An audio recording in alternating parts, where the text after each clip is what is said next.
चक्षुरुन्मिलितं येन तस्मै श्रीगुरवे नमः। श्रीचैतन्यमनोभीष्टं स्थापितं येन भूतले स्वयं रूप कदा मह्यं ददाति स्वपदान्तिकम्। जय श्री कृष्ण चैतन्य प्रभु नित्यानंद श्री अद्वैत गदाधर शिवासादि भक्तवृंद। हरे कृष्ण कृष्ण कृष्ण हरे हरे, हरे राम हरे राम, राम राम हरे हरे। स्वाम कथम विद्याहं योगिं स्वां सदा परिचिन्तयन् केषु केषु च भावेषु चिन्तयोऽसि भगवन्मया। हे कृष्ण, हे परम योगी, मैं किस तरह आपका निरंतर चिंतन करूं और आपको कैसे जानूं? हे भगवान, आपका स्मरण किन किन रूपों में किया जा रहा है?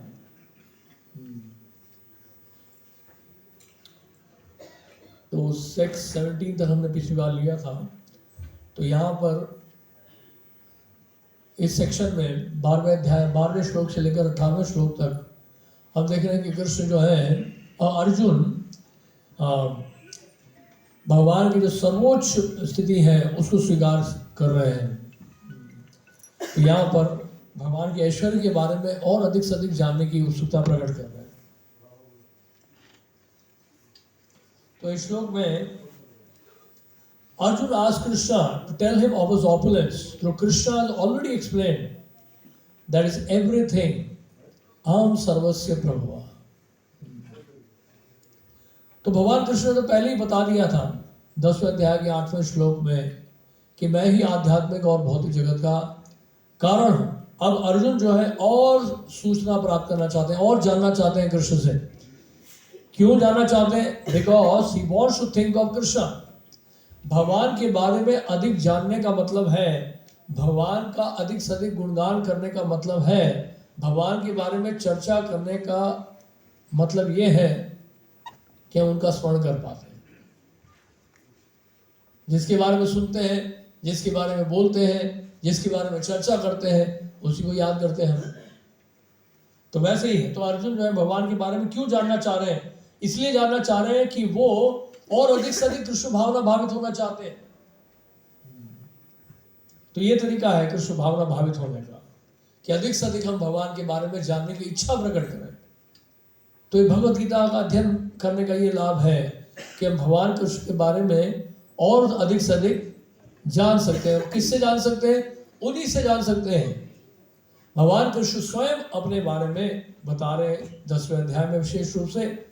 और क्या बता रहे हैं आगे? तो भगवान कृष्ण ने ये जो प्रोसेस है, कौन सा प्रोसेस? याद करने का, चिंतन करने का 6ठे अध्याय के अंत में बताया था। क्या बताया था उन्होंने?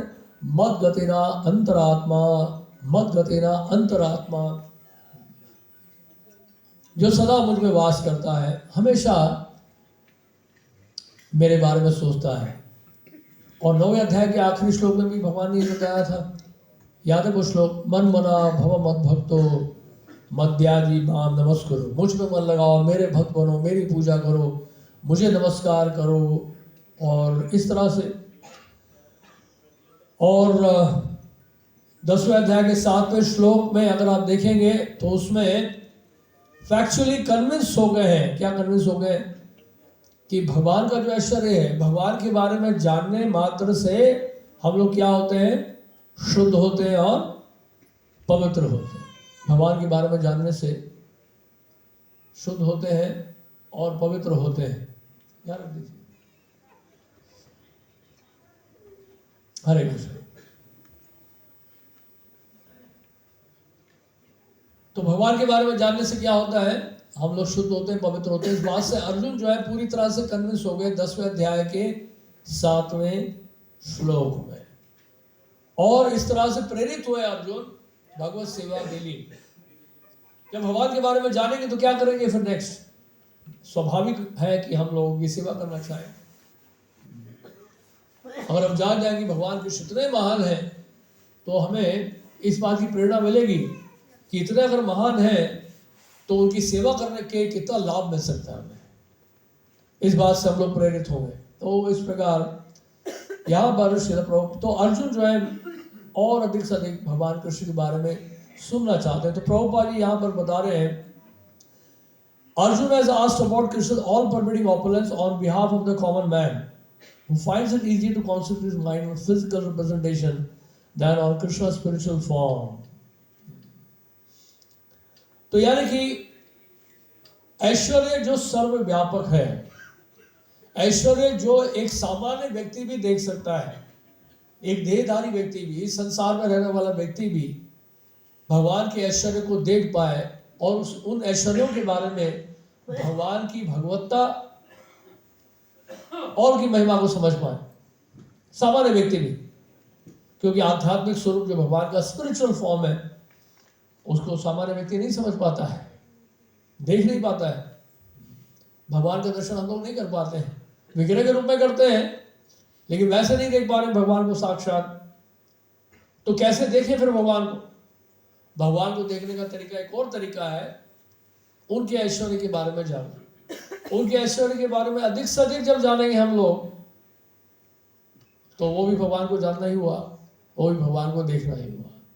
तो इस तरह से जो है सामान्य व्यक्ति भी प्रशिक्षित हो जाए इस संसार में रहते हुए, या प्रारंभिक भक्त भी, जो प्रारंभिक भक्त है वो भी भगवान को नहीं देख पा रहा है, तो प्रारंभिक भक्त को प्रशिक्षित कर रहे हैं भगवान कि इस संसार में रहते हुए कैसे हम उनको देखें।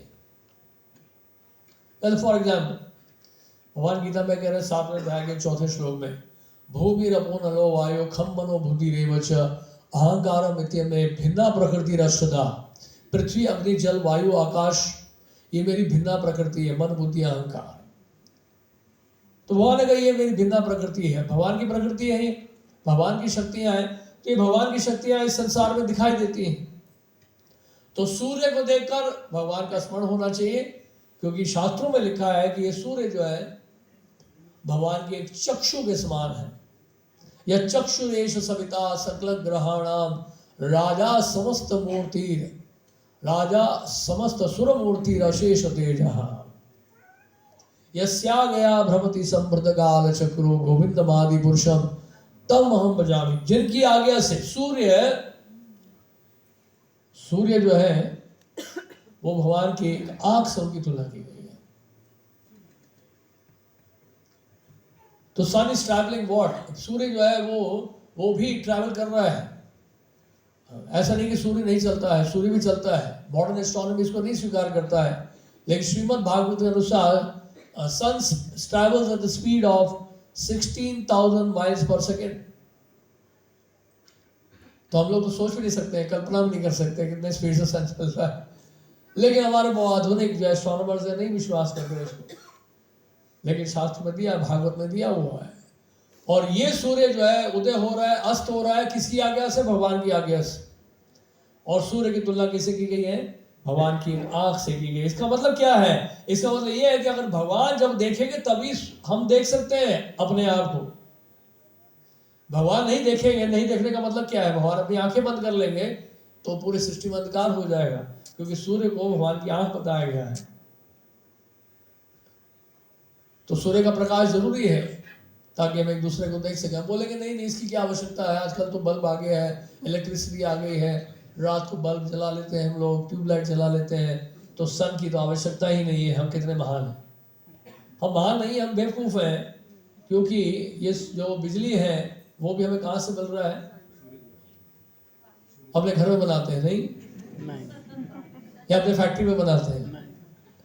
तो ये जो बिजली बन रही है वो पानी से बन रहा है, या तो हाइड्रो है या फिर थर्मल है। नहीं, एनटीपीसी का या थर्मल पावर स्टेशन है, अब जाएंगे आगे चलकर देखेंगे मदरपुर थर्मल पावर स्टेशन। थर्मल का मतलब कोयला, कोयले से बनता है या फिर पानी से बनता है। तो कोयला और पानी, भगवान कह रहे हैं मेरी भिन्न प्रकृति है, पृथ्वी अग्नि जल वायु आकाश। तो फिर सब कुछ तो भगवान से ही ले रहे हैं, सब उनकी प्रकृति से ले रहे हैं। और फिर कुछ क्लेम करते हैं कि हमने किया। हमने क्या किया है? हमने केवल मैनिपुलेशन किया। मैनिपुलेशन का मतलब जानते हैं कि आपने कारपेंटर को लकड़ी दी है, फेविकॉल दिया है, बहुत सारे सामान दिए हैं, पैसा भी दे रहे हैं बनाने के लिए, वो हमको टेबल बना के दे रहा है। टेबल बनाने के बाद हम क्लेम करते हैं टेबल मेरा है, लेकिन उसने क्या किया है? वास्तव में दिया तो आपने, बनवाया आपने, सामान आपका है, लेकिन कारपेंटर क्या है? वो प्राइमरी क्रिएटर नहीं है, वो मैनिपुलेटर है, उसे मैनिपुलेट किया है।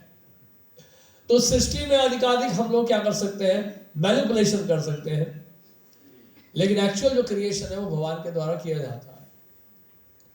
तो यानी कि हम लोग क्या है? भगवान की भगवत्ता और जो बनाने वाले को, जिसने हमें सब कुछ दिया है, उसको भूल जाते हैं और हम लोग याद करते हैं किसको? कारपेंटर और टेलर, उसकी प्रशंसा करते हैं मैं संसार में। तो जो कपड़ा दे रहा है उसकी प्रशंसा नहीं कह रहे हैं, लेकिन जो कपड़े से कुर्ता बना रहा है उसकी प्रशंसा कर। तो कपड़ा ही नहीं मिलेगा तो बनाएगा क्या कुर्ता हो? तो इस तरह से समझना है इसको। तो कहने का अर्थ यह है फिजिकल रिप्रेजेंटेशन जो है, इसलिए भगवत ऐश्वर्य, भगवान का ऐश्वर्य है, उसको हम सृष्टि के भीतर ही देख सकते हैं। और प्रभुपाद जी लिखते हैं, the superior devotee is concern not only for his own understanding, for the understanding of all Mankind. तो अर्जुन के जो प्रश्न है भगवद गीता में, केवल अपने लिए ही नहीं है। केवल अर्जुन ये जो प्रश्न पूछ रहे हैं, कई तरह के प्रश्न जो पूछ रहे हैं भगवद गीता में, पूरे मानव समाज के लिए भी पूछ रहे हैं। तो जो उन्नत भक्त होते हैं वो केवल अपने लिए नहीं, परोपकार के लिए भी कार्य करते हैं, ताकि दूसरों को भी लाभ मिले।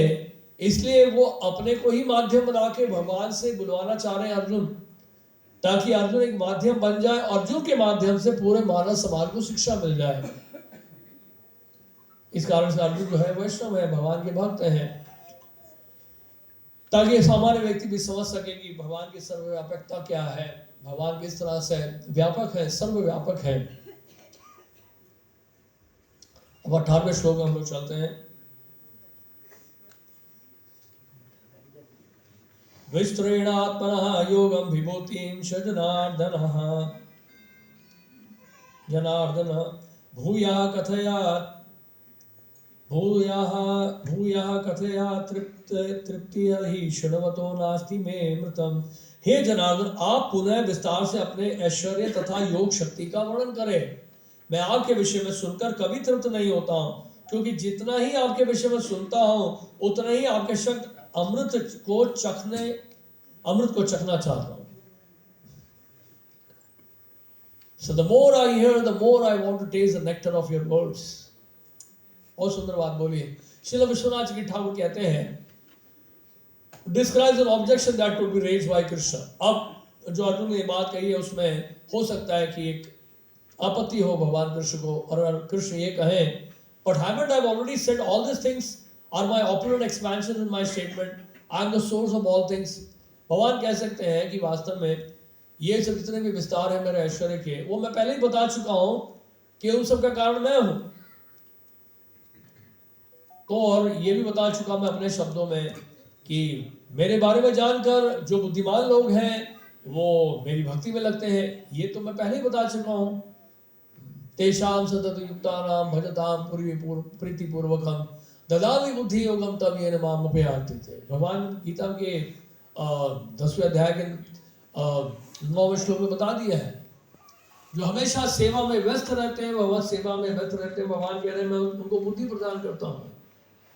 तो ये सब तो मैं पहले ही बता चुका हूँ। भगवान बोल सकते हैं What else then I can do but beg? नहीं, आप क्या बता रहे हैं? Sorry. Arjun responds to this in this verse beginning Vistarena, O Janardhan, with the sweet nectar of instructions you are generating in me a greed to hear, thus agitating me and impelling me to beg for more. अमृत की धारा, अमृत की जो वर्षा आप कर रहे हैं अपने शब्दों के द्वारा, अपने वाणी के द्वारा, उससे क्या हो रहा है? उत्सुकता और बढ़ रही है सुनने की मुझे। आपकी वाणी में अमृत है, जब अमृत का पान मैं करता हूं अपने कर्णों के द्वारा, मेरे हृदय में प्रवेश करता है, तो हृदय में वो उत्कंठा जागृत होती है और आपके बारे में सुनने की। अगर आपके मुंह में रसगुल्ला डाल दें तो और पानी की इच्छा होगी कि नहीं आपकी? कि एक और मिल जाए तो अच्छा होगा। नहीं, एक ही मिलेगा सर, नहीं प्रभु एक और दे दीजिए। तो बिल्कुल वैसे ही है। ये तो हम लोग रसगुल्ला खा के तृप्त हो रहे हैं, लेकिन यहाँ पर अर्जुन जो है भगवान कृष्ण की वाणी सुनकर तृप्त हो रहे हैं, उनको रसगुल्ला की आवश्यकता नहीं है। तो भगवान कृष्ण की वाणी से जो तृप्त हो जाता है, कृष्ण कथामृत से जो तृप्त हो जाता है, कृष्ण कीर्तन से जो तृप्त हो जाता है, उसको बाहरी वस्तुओं के ऊपर निर्भर नहीं रहना पड़ता अपनी तृप्ति के लिए। हमारी समस्या यह है कि हम लोग कृष्ण कथा से, भगवत कथा से, भगवान के बारे में सुनने में और कीर्तन करने में तृप्त नहीं हो रहे। इतना रोग हमारा जो है बड़ा गंभीर है। इसलिए क्या है कि मिश्री भी हमें मीठी नहीं लग रही है। जैसे पित्त का रोगी होता है, पित्त का रोगी क्या है, वो उसको मिश्री भी दो तो फीकी लगी, जॉन्डिस का पेशेंट। तो लेकिन इलाज क्या है, उसको बार बार मिश्री दी जाए, शुगर केन जूस पिलाया जाए, मिश्री शुगर कैंडी खिलाया जाए, तो धीरे धीरे जैसे रोग दूर होने लगेगा, वो मिश्री मीठी लगने लगेगी। तो अमृत भले ही ना लगे हमें प्रारंभ में, ये कृष्ण कथा, भगवद गीता की वाणी लगे कि आप कहाँ फंस गए, इतनी सारी फिलॉसफी बोली जा रही है, लेकिन सुनते सुनते जो है, जैसे जैसे हमारा हृदय निर्मल होता रहेगा श्रवण करने मात्र से, तो धीरे धीरे ये कथा जो है वो अमृत तुल्य लगेगी हमें, रोग जैसे जैसे दूर होगा। तो ये प्रारंभ में ये जो अमृत है वो औषधि का कार्य करता है। ये अमृत जो है वो औषधि का कार्य करता है। तो औषधि का जब कार्य करेगा तो औषधि हम लेंगे तो धीरे धीरे देखेंगे जब रोग दूर होगा तो सुनने और कहने में आनंद आएगा। ये है, जैसे परीक्षित महाराज ने यही बात बोली थी। परीक्षित महाराज श्रीमद् भागवत का जब श्रवण कर रहे थे, जिन्होंने पूरे विश्व का साम्राज्य त्याग दिया, पूरे विश्व के सम्राट थे परीक्षित महाराज, जिनको शाप मिल गया था कि 7 दिन में उनकी मृत्यु हो जाएगी तक्षक सर्प से। तो उन्हें जानते परीक्षित महाराज ने क्या किया, पूरे विश्व के पूरे पृथ्वी को आज से 5000 साल पहले भारतवर्ष कहा जाता। सिर्फ ये इंडिया नहीं था, भारत, पूरी पृथ्वी को भारतवर्ष कहा जाता था। पूरे भारतवर्ष के सम्राट थे परीक्षित महाराज, एक सिर्फ राजा। अभी तो प्रजातंत्र है, हर 5 साल में सरकार बदलती रहती है, कोई भरोसा नहीं है क्या होगा। लेकिन उस समय एक ही राजा, एक ही सम्राट पूरे विश्व की, और वो भी भगवान के अनन्य भक्त। और जैसे उनको पता चला कि 1 हफ्ता रह गया उनके जीवन में, मृत्यु आ जाएगी 1 हफ्ते के बाद, जानते उन्होंने क्या किया, अमेरिका का टिकट लिया और सीधा उनके चले गए। Around the world in 18 days घूम गया है। और 1 हफ्ता रह गया, जितना मौज मस्ती करना कर लो। नहीं, परीक्षित महाराज ने ऐसा नहीं किया। परीक्षित महाराज ने पूरा साम्राज्य त्याग कर गंगा जी के तट पर गए ऋषि मुनियों के पास, और श्रील सुखदेव गोस्वामी से श्रीमद् भागवत की कथा सुनी। और परीक्षित महाराज का प्रश्न क्या था सुखदेव गोस्वामी से, जो मरणासन व्यक्ति है, जो जीवन के अंतकाल में है, उनको किसका ध्यान लगाना चाहिए, किसका स्मरण करनी चाहिए, किसकी पूजा करनी चाहिए। तो ये सब प्रश्न था परीक्षित महाराज का। और परीक्षित महाराज जैसे जैसे भागवत कथा सुन रहे थे सुखदेव गोस्वामी से, 4थे दिन में जब भागवत का 10वां स्कंद शुरू हुआ, परीक्षित महाराज कहते हैं, तो परीक्षित महाराज को जानते शाप क्यों मिला था? परीक्षित महाराज को शाप इसलिए मिला था, ये भी भगवान की ही व्यवस्था थी। परीक्षित महाराज को माध्यम बनाना था ताकि परीक्षित महाराज श्रीमद् भागवत का श्रवण करें और वो श्रीमद् भागवत की कथा हम तक पहुंचे। तो परीक्षित महाराज एक बार गए थे आखिर मतलब हंटिंग के लिए, क्षत्रिय थे वो, तो इसलिए वो जंगल में गए थे। और वहां गए तो उस समय उनको बहुत प्यास लगी, और एक शमिक ऋषि थे, उनके आश्रम में गए।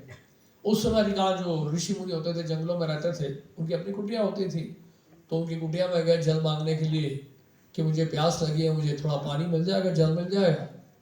शमिक ऋषि बहुत ध्यान में मग्न थे, भजन में इतने मग्न थे कि उन्होंने ध्यान ही दिया कि कौन आए हैं, परीक्षित महाराज आए हुए उनके ही कुटिया में और पानी मांग रहे। मान लीजिए आपके घर में प्रधानमंत्री आए हैं और आप ध्यान की मुद्रा में हो, पानी मांगे प्रधानमंत्री जी, और आप ध्यान ना दो तो फिर क्या होगा? तो उन्हें ध्यान ही नहीं दिया। अब इन्होंने क्या किया, क्रोध आ गया उनको, और वहां पे मरा हुआ सांप था, वो उठाकर उनके गर्दन में डाल दिया। उनके पुत्र को पता चला, जिनका नाम था श्रृंगी, वो ब्राह्मण था। श्रृंगी ब्राह्मण का पुत्र था, शमिक ऋषि का ही पुत्र था, लेकिन वो बहुत ज्यादा उत्साहित था। उत्साहित मतलब जोश तो था उसमें बहुत, लेकिन होश नहीं था। युवक था, बालक था वो, और अभी अभी वैदिक मंत्रों को सीखा था उसने, और ब्राह्मण की शक्ति उसने अर्जित कर ली थी। अब उसने क्या किया, उस शक्ति का दुरुपयोग कर दिया परीक्षित महाराज को शाप देने के लिए। क्या शाप दे दिया कि मेरे पिता के गर्दन में पानी डाला और मेरे पिता का अनादर किया। मैं शाप देता हूं कि महाराज परीक्षित जो है 1 हफ्ते में उनकी मृत्यु हो जाएगी तक्षक सर्प से। तो परीक्षित महाराज ने चाहे तो उसका विरोध कर सकते थे, उस शाप को वापस लौटा सकते थे, वो भी शाप दे सकते थे। वो भी परीक्षित महाराज कोई सामान्य व्यक्ति नहीं थे, वो भगवान के बहुत बड़े भक्त थे। लेकिन परीक्षित महाराज ने इसको भगवत कृपा करके स्वीकार कर लिया। उसी समय उनको याद आ रही है मैंने क्या किया, मैंने ऋषि मुनि के गर्दन में जो है मरा हुआ सांप डाल दिया।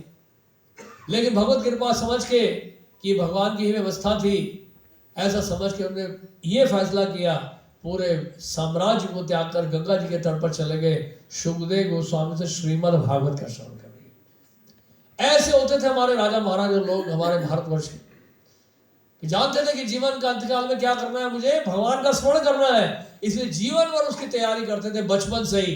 इसलिए परीक्षित महाराज ने माता उत्तरा के घर में ही भगवान कृष्ण का दर्शन कर लिया था जब अश्वत्थामा ने जो है ब्रह्मास्त्र छोड़ा था। जानते ना, महाभारत सीरियल में देखा होगा आपने वैसे नहीं सुना होगा, सीरियल में जरूर देखा होगा। तो जो भी अच्छा है, तो परीक्षित महाराज बचपन से ही, परीक्षित का मतलब ये भी है कि वो परख रहे थे, देख रहे थे, ढूंढ रहे थे भगवान कृष्ण को, जिनको उन्होंने भगवान का, जिनका दर्शन उन्होंने किया था माता के घर में। इतनी उत्सुकता थी, इतनी उनके अंदर लोलुपता थी भगवान को जानने के लिए। तो चौथे दिन परीक्षित महाराज ने सुखदेव गोस्वामी को ये कहा, सेम बात बोली, क्या भगवान कृष्ण के बारे में बताने वाले हैं, विस्तार से बताइएगा। और जिस भूख, जिस प्यास के लिए, जिस पानी के प्यास के लिए उन्होंने मरा हुआ सांप डाल दिया था ऋषि के गर्दन में, और वही परीक्षित महाराज क्या कह रहे हैं, परीक्षित महाराज कह रहे हैं ये जो भूख और प्यास है जो असहनीय है, बड़ी आसानी से मैं सहन कर पा रहा हूं। जानते क्यों? क्योंकि आपके मुख से जो कृष्ण कथामृत का मैं पान कर पा रहा हूं, आपके कृष्ण कथा मुख से जो कृष्ण कथामृत का मैं पान कर रहा हूं। अब ये जो असहनीय है भूख और प्यास अब मुझे नहीं सता रही है। परीक्षित महाराज देहात्म बुद्धि से ऊपर उठ गए, कृष्ण कथामृत का आनंद ले रहे।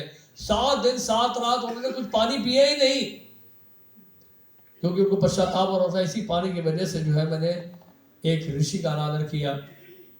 अब उन्होंने एक बूंद जल नहीं पिया, 7 दिन 7 रात लगातार श्रीमद् भागवत सुनते हैं। तो यही बात यहाँ पे अर्जुन बता रहे हैं कि आप जो अमृत का पान करा रहे हैं उससे मुझे और प्रेरणा मिल रही है और आपके बारे में जानने के लिए। आपने एक मुझे रसगुल्ला खिला दिया, गुलाब जामुन खिला दिया, और उसके बाद कह रहे हैं मत खाइए आप, ये कैसे हो सकता है? मैं तो और पाना चाहता हूँ, और खिलाइए मुझे, और खिलाइए। तो ये बात है यहाँ। तो ये कह रहे हैं what else then I can do but back, इससे अधिक और मैं क्या कर सकता हूँ, मैं तो आपसे भिक्षा ही मांग सकता हूँ, आपके बारे में सुनना चाहता हूँ। तो Arjun ears are acquiring the ability to taste as if they are tongues। तो अर्जुन के जो कर्ण है, अब वो जीवा के कार्य कर रही है, जैसे कि जीवा के तरह ये कर्ण जो है कृष्ण कथामृत का आस्वादन कर रहे हैं। जैसे भागवत में लिखा है, श्रीमद् भागवत में लिखा है कि सुखदेव गोस्वामी के मुख से जो भागवत निकला है, तो क्या है, सुखदेव गोस्वामी की भागवत निकला है तो वो भागवत जो है और मीठा हो गया है। जिस तरह से आम जो है, अगर तोता अगर आम खा लेता है तो वो आम और मीठा हो जाता है। और जो रसिक जन है, शुद्ध भक्त है भगवान के, ऐसे कृष्ण कथामृत का क्या करते हैं, पान करते हैं, पीते हैं, सुनते नहीं, बोला हूं क्या बोलते हैं, पीबत भागवतम रसमालय मुहुर्हो रसिका भुवि भावुका। रसिक जन शुद्ध भक्त भगवान के जो है कृष्ण कथामृत का पान करते हैं, इतना नेक्टर मिलता है। तो इस तरह से तो भगवान के शब्द जो है अपने ऐश्वर्यों का वर्णन करेंगे आने वाले श्लोकों में। 19वां श्लोक हम लोग ले रहे हैं। श्री भगवान उवाच हंत ते कथिष्यामि दिव्या हि आत्मभूतया प्राधान्यतः कुरु श्रेष्ठ नास्यन्त अंतविस्तरस्य मे। श्री भगवान ने कहा, अब मैं तुमसे अपने मुख्य मुख्य वैभव युक्त रूपों का वर्णन करूंगा, क्योंकि हे अर्जुन मेरा ऐश्वर्य असीम है तो भगवान बता रहे मुख्य मुख्य, क्या बता रहे?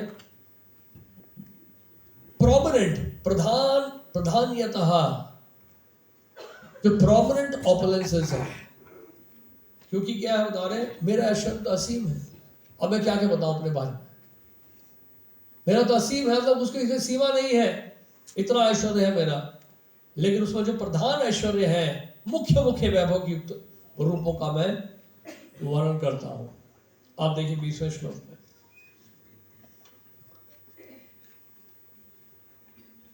ये था 19वां श्लोक ना। अच्छा, तो यहां पर बताया गया है, Krishna begins description by saying हंता। हंता is a form of address expressing tenderness.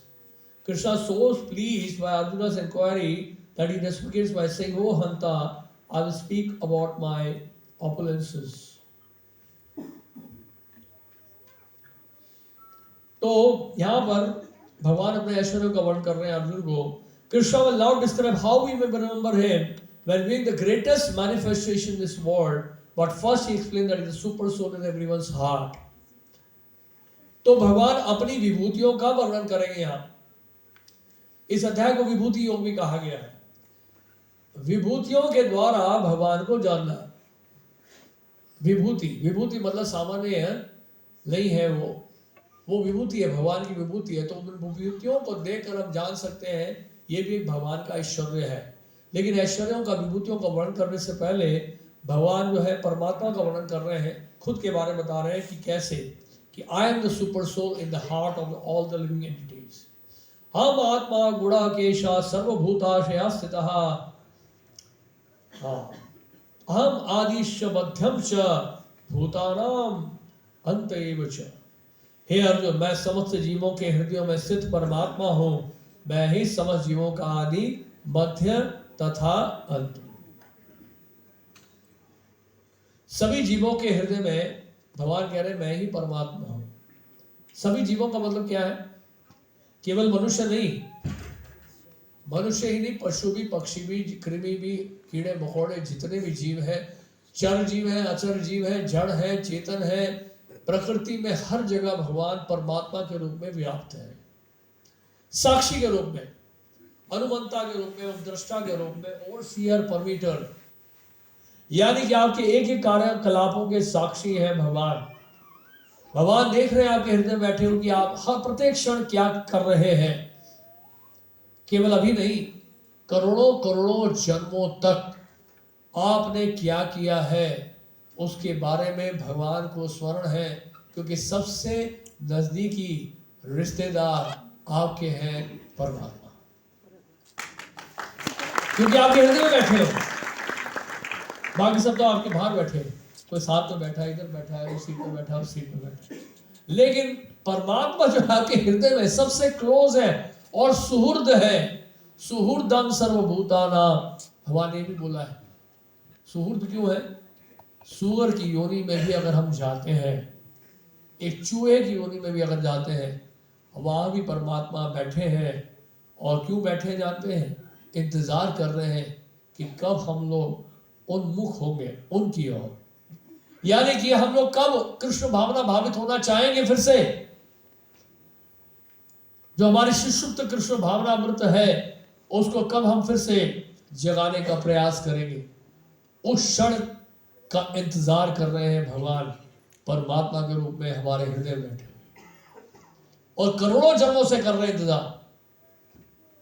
और जहां पर आपके संस्कार संचित हो जाते हैं भक्ति के लिए, भक्ति उन्मुखी श्रद्धा जागृत हो जाती है, भक्तों का संग करने लगते हैं, फिर आपका अवसर प्राप्त होता है, तो उस समय आप धीरे धीरे परमात्मा के लिए उन्मुख होते हैं।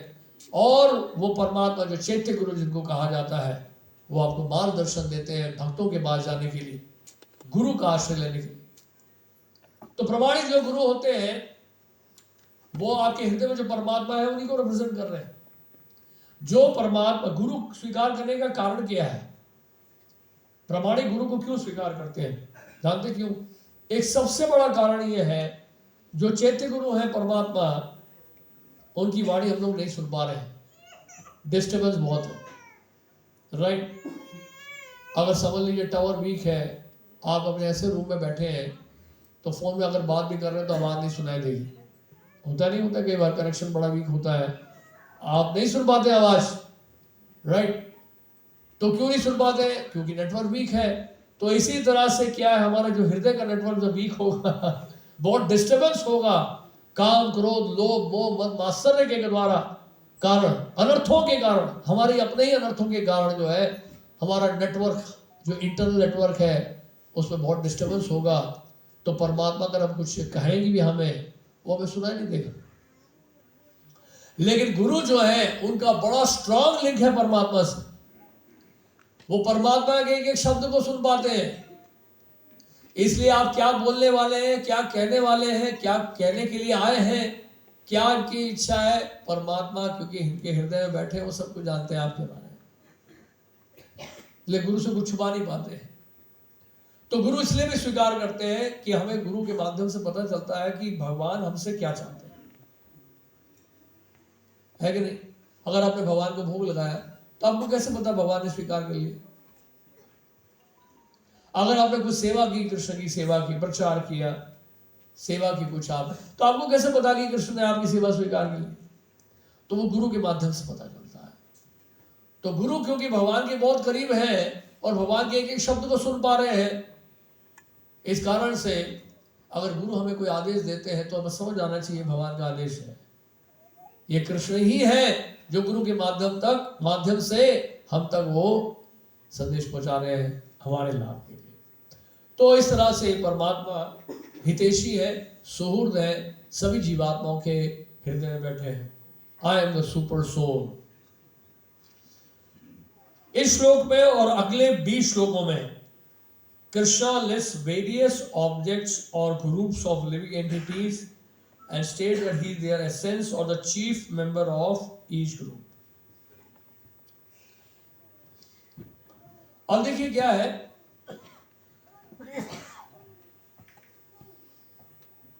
यहां पे आदित्य दिए हुए हैं।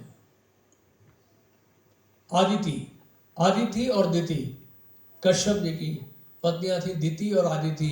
तो आदिति से जो आदित्य देवतागण हुए और दिति से जो असुर राक्षस हुए, दैत्य। तो आदित्यों में भगवान वामन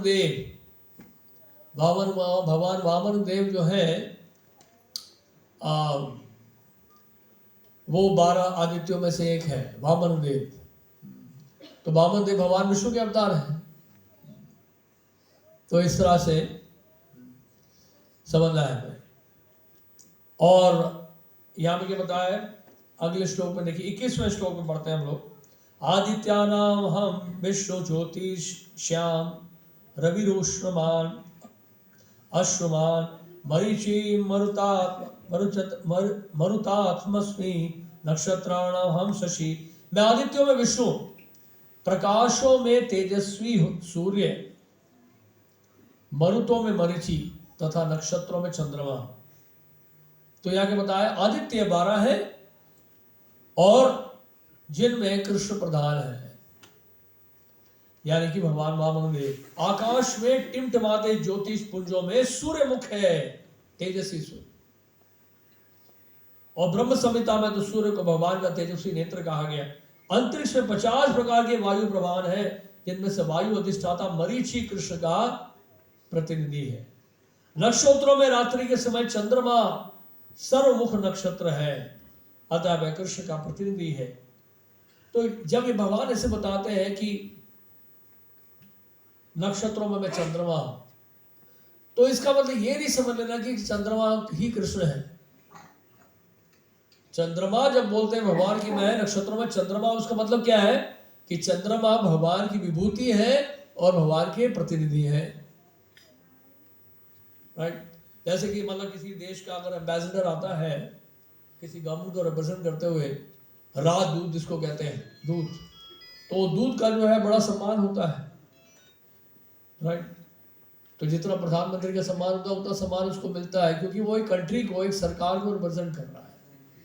अगर पुलिस का एक कांस्टेबल भी आपके घर में आता है तो उसको रिस्पेक्ट देना पड़ता है, क्योंकि वो सरकार को रिप्रेजेंट कर रहा है।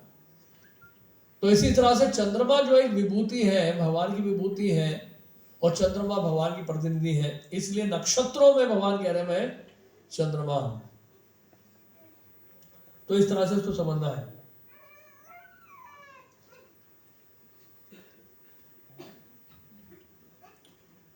ओके, तो आगे बढ़ते हैं। टेक्स्ट 22 अगला श्लोक है। वेदानां सामवेदोऽस्मि देवानामस्मि वासवः इंद्रियाणां मनश्चास्मि भूतानामस्मि चेतना। मैं वेदों में साम वेद हूँ, देवों में स्वर्ग का राजा इंद्र हूँ, इंद्रियों में मन हूँ तथा समस्त जीवों में जीवनी शक्ति चेतना हूँ। तो ये सब रिप्रेजेंटेटिव है। तो वेद 4 प्रकार के हैं, सामवेद, ऋग्वेद, अथर्ववेद और यजुर्वेद। तो सामवेद में वैसे भगवान का गुणगान किया गया है, भगवान का गुणगान किया गया सामवेद में, तो इसलिए सामवेद कहा गया है। और देवताओं में भगवान क्या बता रहे हैं? मैं इंद्र हूं। इंद्र वैसे तो स्वर्गलोक के राजा है, लेकिन वो भी अपने आप एक विभूति है, चीफ है। तो जहां जहां पे जो आप देखते हैं शक्तिशाली व्यक्ति देखते हैं, पावरफुल व्यक्ति देखते हैं या पावरफुल वस्तु देखते हैं, समझ लेना चाहिए भगवान की विभूति है। राइट? कुछ भी कहें, देश का एक प्रधानमंत्री होना सामान्य बात नहीं है, हर कोई प्रधानमंत्री नहीं बन सकता, तो वो भी अपने आप एक विभूति है। तो इसी तरह से इंद्र जो है स्वर्गलोक के राजा है। अब अगले जो इंद्र बनेंगे वो भगवान वामन देव, वो अगले इंद्र बनेंगे। तो इस तरह से बताया गया है। Because the mind is the most difficult sense to control, it is considered the greatest sense and therefore is represented by Krishna. तो मन को भी जो है कृष्ण का रिप्रेजेंटेटिव बताया गया, क्योंकि मन जो है सबसे डिफिकल्ट है उसको कंट्रोल करना। राइट? मन सबसे शक्तिशाली बताया गया है, बहुत हटीला है, बहुत टर्बुलेंट है, बहुत ऑब्स्टिनेट है। अर्जुन बता रहे हैं कि मैं वायु को काबू में कर सकता हूं, लेकिन मन को काबू में करना बहुत कठिन है। तो मन जो है वो भी भगवान का प्रतिनिधि है। और उसके बाद 23 नंबर श्लोक। रुद्राणाम शंकरश्चास्मि वितेशो यक्षराक्षसाम वसुना पावका चास्मि मेरु शिखरिणाम। मैं समस्त रुद्रों में शिव हूँ, यक्षों तथा राक्षसों में संपत्ति का देवता कुबेर, वसुओं में अग्नि हूँ और समस्त पर्वतों में मेरु। तो 11 रुद्र है और 11 रुद्र में भगवान क्या बता रहे हैं? मैं शंकर हूं, शिव प्रमुख है, वे भगवान के अवतार हैं जिन पर ब्रह्मांड के तमोगुण का भार है। तो शिव जी गुण अवतार है भगवान के, और उन्होंने तमोगुण का भार लिया हुआ है। He is in charge of the mode of ignorance. यक्षों तथा राक्षसों के नायक कुबेर हूं। कुबेर जो है बेसिकली देवताओं के ट्रेशरर है, जो देवताओं के कोषाध्यक्ष तथा भगवान के प्रतिनिधि है। मेरु पर्वत अपनी समृद्ध प्राकृतिक संपदा के लिए विख्यात है। तो सुमेरु पर्वत जो है आपको दिखता नहीं है, लेकिन है जरूर, और पूरे गोल्ड का बना हुआ। सुमेरु पर्वत के बिल्कुल चोटी में ब्रह्मा जी का ऑफिस है। यहां से बिल्कुल नहीं दिखता है, लेकिन श्रीमद् भागवत में तो श्रीमद् भागवत में ऐसा सा वर्णन मिलेगा जो हम इन आंखों से नहीं देख पाते हैं, लेकिन शास्त्रों की वाणी को स्वीकार करते हुए श्रद्धा से स्वीकार करना होता है कि शास्त्रों में कभी भी गलत नहीं लिखा जाता है, कुछ एज इट इज को स्वीकार करना होता है। तो इस तरह से अब अगला है श्लोक संख्या 24। पुरोदशाम च मुख्या मां विधि पार्थ बृहस्पति सेनानीनाम अहम स्कंदः सरसामस्मि सागरः। हे अर्जुन, मुझे समस्त पुरोहितों के मुख्य पुरोहित बृहस्पति जानो। तो देवताओं के गुरु हैं बृहस्पति, और असुरों के गुरु कौन है? शुक्राचार्य। राइट? ये स्वर्ग के प्रमुख देवता है। तो इंद्र के भी पुरोहित हैं, इंद्र के भी गुरु कौन है? बृहस्पति है। और मैं ही समस्त सेना नायकों में कार्तिकेय हूं। कार्तिकेय कौन है? गणेश जी के भाई है। He is the commander in chief of the demigods. देवताओं की जो आर्मी होती है, जब भी युद्ध होता है तो उसमें कमांडर इन चीफ कौन बनते हैं? कार्तिकेय। गणेश जी के भाई है, शिव जी के पुत्र है। और समस्त जलाशयों में मैं समुद्र हूं। तो समुद्र को जब देखें तो समझ लीजिए भगवान का ऐश्वर्य, भगवान की विभूति है। तो इस तरह से भगवान जो है हमें प्रशिक्षित कर रहे हैं सृष्टि के भीतर विभूतियों को जब देखें, भगवान की जब विभूतियों को देखें तो उन विभूतियों के माध्यम से भगवान का स्मरण करें। समुद्र की महानता देखो आप, समुद्र की लहरें इतनी उड़ती हैं, लेकिन समुद्र की लहरों की सीमा है, एक सीमा के बाद वो आगे नहीं बढ़ सकता। ये तो सुनामी तो अभी आने लगा है लेकिन समुद्र जो है सीमा से बाहर नहीं आ सकता सामान्य रूप से। तो समुद्र कितना विशाल होता है, देखिए विशाल जलाशय। तो ये भी भगवान की विभूति है। तो इन विभूतियों का जब दर्शन करते हैं, ये सब हम देखें तो इसके माध्यम से हमें समझना चाहिए सब भगवान का ऐश्वर्य है। इस तरह से भगवान को याद करना चाहिए। और उसके बाद अगला है महर्षि नाम भृगुहम गिरामस्मि एकमक्षरम यज्ञानम जप यज्ञोस्मि स्थावराणाम हिमालयः। महर्षियों में भृगु हूं, भृगु मुनि। भृगु मुनि जानते हैं आप, ये भी ब्रह्मा जी के पुत्र हैं। और महर्षियों में, कई ऋषियों में एक भृगु मुनि है। तो एक बार सभा बुलाई गई थी ऋषि मुनियों की। उस सभा में ये फैसला करना था कि सबसे बड़े कौन है, शिव जी है, ब्रह्मा जी है या विष्णु है। तो भृगु मुनि को भेजा गया। तो भृगु मुनि जो है सबसे पहले ब्रह्मा जी की सभा में आए। और ब्रह्मा जी की सभा में आकर ब्रह्मा जी जब आए तो भृगु मुनि को स्वाभाविक उनको प्रणाम करना था, दंडवत करना था, उनके पिता है, नहीं किया उन्होंने। तो ब्रह्मा जी को अच्छा नहीं लगा, ब्रह्मा जी का क्रोध आया, एक तरह का अनादर हुआ। तो समझ गए नहीं नहीं ये भगवान नहीं हो सकते, तो इनको तो एकदम से क्रोध आ गया। और उसके बाद फिर शिव जी के पास गए। तो शिव जी देखे, अरे ये तो मेरे भाई है। क्योंकि शिव जी देखिए एक तरह से ब्रह्मा जी के पुत्र कैसे हैं, क्योंकि शिव जी जब प्रकट हुए यहाँ पे तो ब्रह्मा जी की भ्रकुटी से प्रकट हुए थे।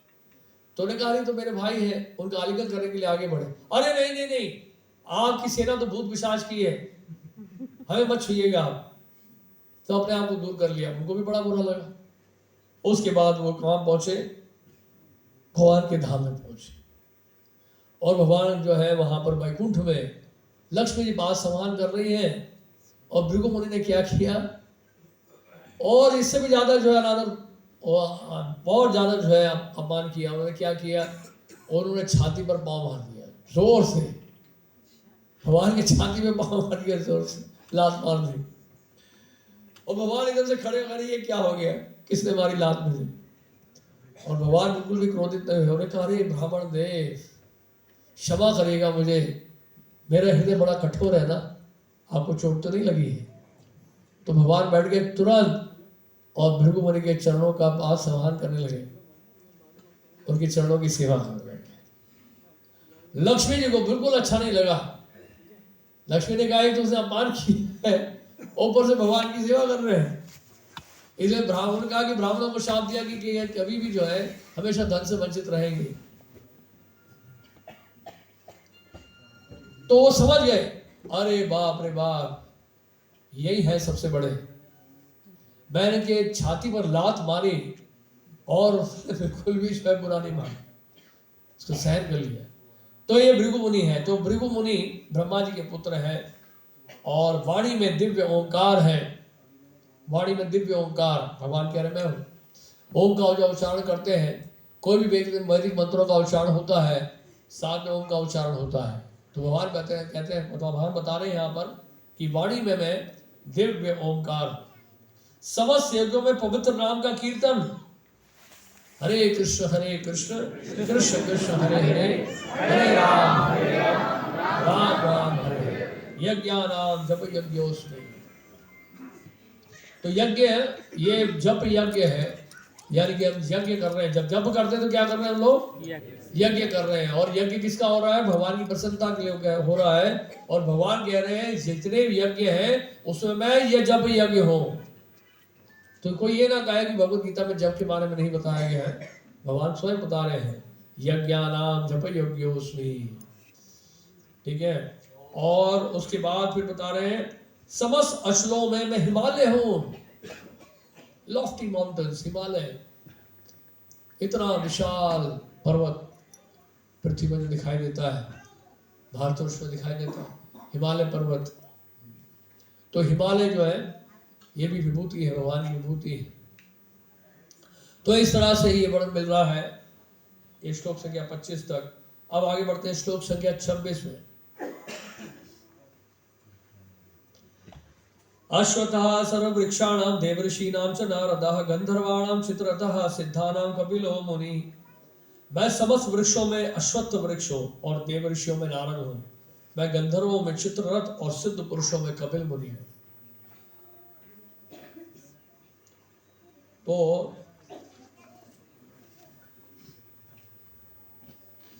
नार का मतलब होता है मनुष्य, और यानी कि आध्यात्मिक, और दा का मतलब देना।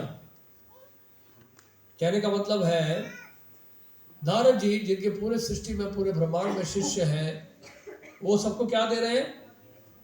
सबको नारायण दे रहे हैं, सबको भगवान दे रहे हैं, भक्ति प्रदान कर रहे हैं। और चित्ररथ जो है अर्जुन के मित्र हैं, और उन्होंने अर्जुन को जो है संगीत सिखाया। 27वें श्लोक में चलते हैं हम लोग। ओम श्रवसम अश्राणाम विधिमाम अमृतोद्धवम ऐरावतम गज इंद्राणाम नराणाम च नराधिपम। घोड़ों में मुझे उच्च श्रवा जानो, जो अमृत के लिए समुद्र मंथन के समय उत्पन्न हुआ। तो उच्च श्रवा जो घोड़ा है, समुद्र मंथन जब हुआ देवता और असुरों के बीच में, तो बहुत सारी वस्तुएं निकली समुद्र के भीतर से, क्षीर सागर में। तो उस समय घोड़ा भी निकला था। गजराजों में मैं ऐरावत हूं, तथा मनुष्यों में मैं राजा हूं। तो राजा भी भगवान का प्रतिनिधि माना जाता है, और वो भी विभूति है। और गजराज ऐरावत किसके हाथी है? इंद्र के। इंद्र के हाथी का नाम क्या है? ऐरावत। तो इस तरह से ये विभूतियों का वर्णन किया जा रहा है।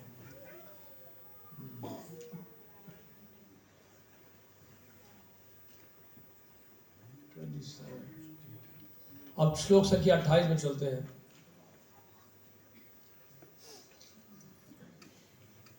आयुधानामहं वज्रम धेनुनामस्मि कामधुक् प्रजनश्चास्मि कंदर्पः सर्पाणामस्मि वासुकिः।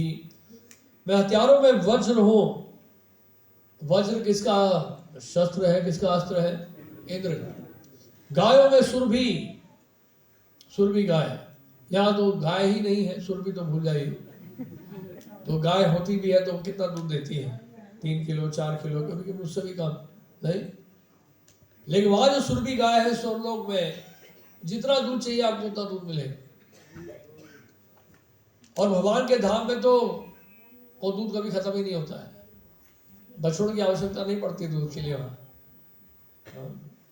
तो संतति उत्पत्ति के कारणों में प्रेम का देवता कामदेव तथा सर्पों में वासुकी हो। तो इस तरह से विभूतियों का वर्णन कर रहे हैं भगवान। 29वें श्लोक में अनंतस्यास्मि नागानाम वर्णो याद सामहम पितृणाम अर्यमा चास्मि यमः संयमताहम। अनेक फणों वाले नागों में अनंत हूं, अनंत शेष। अनंत शेष जो है ये भी भगवान के एक अवतार है, अंशांश अवतार, जो हमारे सृष्टि के बिल्कुल, ब्रह्मांड के बिल्कुल नीचे है, अनंत शेष। और अपने फलों में इस ब्रह्मांड को धारण किए हुए हैं। और वो कैसा लगता है? बहुत भारी नहीं लगता है। कैसा लगता है? कि सर पे जैसे कि सरसों का बीज रखा। अपने हजारों फलों से ब्रह्मांड को धारण कर रहे हैं। तो इस तरह से अनंत शेष के बारे में बताया जा रहा है। जलचरों में मैं वरुण देव हूं, मैं पितरों में अर्यमा हूं, तथा नियमों के निर्वाहकों में मैं मृत्युराज यम हूं। तो यमराज जी भी जो है भगवान के प्रतिनिधि है। और इस सृष्टि में अगर कोई बहुत ज्यादा पावरफुल है सबसे, ब्रह्मा जी की बात, तो वह है यमराज जी। तो यमराज जी प्रत्येक जीव को जानते हैं। कि कौन किस क्षण क्या कर्म कर रहा है, वो जानते हैं। एक ही चीज जानते हैं, हम क्या कर रहे हैं। यमराज जी को सब पता है। तो यमराज जी बहुत पावरफुल है, उनसे कोई नहीं बच पाता, केवल भगवान ही बचा सकते हैं उनसे। तो ये है श्लोक संख्या 29।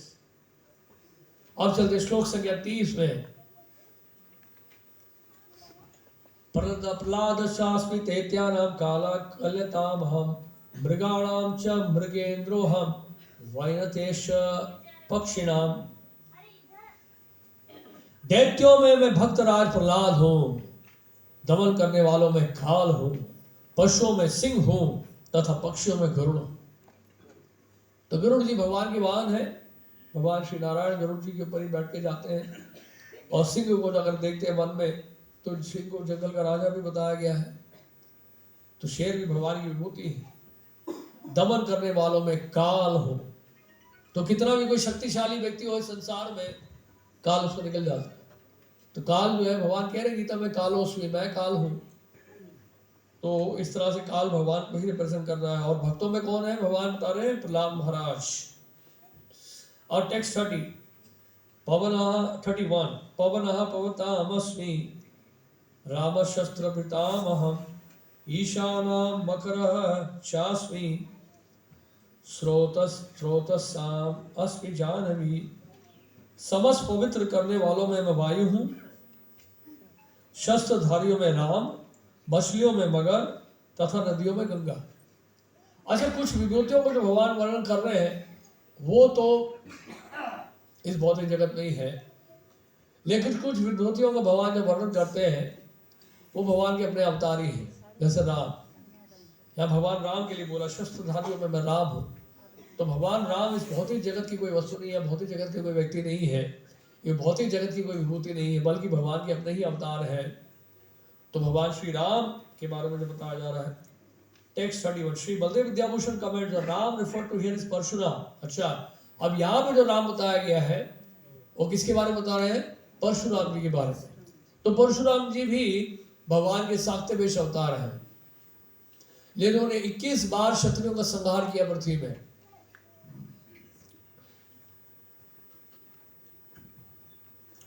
तो क्योंकि विभूतियों का वर्णन कर रहे हैं, क्योंकि यहाँ पर यही बताया जा रहा है कि भगवान अपनी विभूतियों का वर्णन कर रहे हैं, अपने ही अवतारों का वर्णन नहीं कर रहे, साक्त्यवेश अवतार का वर्णन किया जा रहा है। तो परशुराम साक्त्यवेश अवतार है,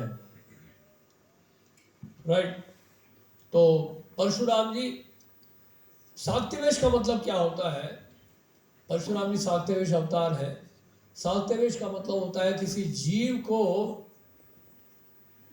जब कोई जीव को शक्ति देकर भेजा जाता है भगवान का कार्य करने के लिए, तो भगवान जैसे ही वो कार्य करते हैं ऐसी शक्ति उस जीव को मिलती है। तो इसलिए ऐसे जीव को क्या कहा जाता है, शक्ति आवेश या शक्ति आवेश।